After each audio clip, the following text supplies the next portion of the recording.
बंटी 20 साल का लड़का गर्मियों की छुट्टियों में अपने नाना नानी के गांव गया था। वहां का पुराना बड़ा और शांत घर उसे बहुत पसंद आता था। एक दिन बंटी घर में अकेला था। नानी मंदिर गई थीं और नाना बाजार। बंटी घर में घूमते हुए पहली बार ऊपरी मंजिल पर गया। वहां एक कमरा हमेशा बंद रहता था। बंटी को याद आया बचपन में जब उसने उस दरवाजे के बारे में पूछा था तो नानी ने डांटकर मना कर दिया था।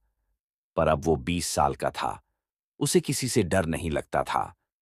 उसने दरवाजे की हैंडल घुमाई। दरवाजा खुल गया। कमरे में घुप अंधेरा था और हवा बहुत ठंडी। बंटी ने मोबाइल की टॉर्च जलाई।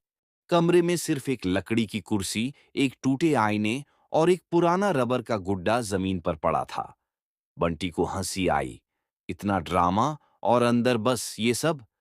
पर जैसे ही वो पीछे मुड़ा, गुड्डा अब कुर्सी पर था। बंटी की टॉर्च बंद हो गई। अंधेरा। वो तेजी से बाहर भागा, लेकिन कमरे का दरवाजा बंद हो चुका था। बंटी जोर जोर से खटखटाने लगा।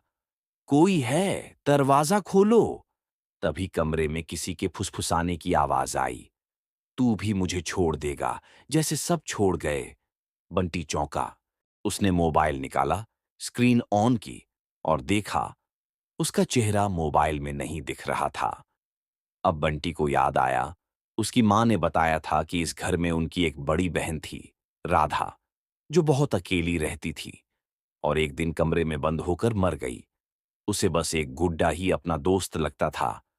बंटी कांप रहा था। मैं मैं कोई नहीं हूं। मैं सिर्फ बाहर जाना चाहता हूं। आवाज फिर आई। तो दोस्ती करोगे मुझसे? हमेशा के लिए? बंटी ने आंखें बंद की। हाँ, दोस्ती। और तभी दरवाजा खुल गया। बंटी भागकर नीचे आया। नानी लौटी तो पूछा, ऊपर गया था? बंटी ने डरते हुए कहा, हाँ, लेकिन अब कभी नहीं जाऊंगा। नानी चुप रहीं, बस एक बात बोली, अजीब बात है, वो कमरा तो 15 साल से बंद है और उसकी चाबी हमारे पास भी नहीं है। लेकिन उसी बंद कमरे की खिड़की से एक जोड़ी आंखें उसे देख रही थीं।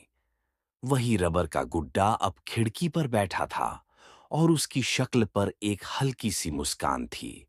क्या बंटी वाकई में बच पाया?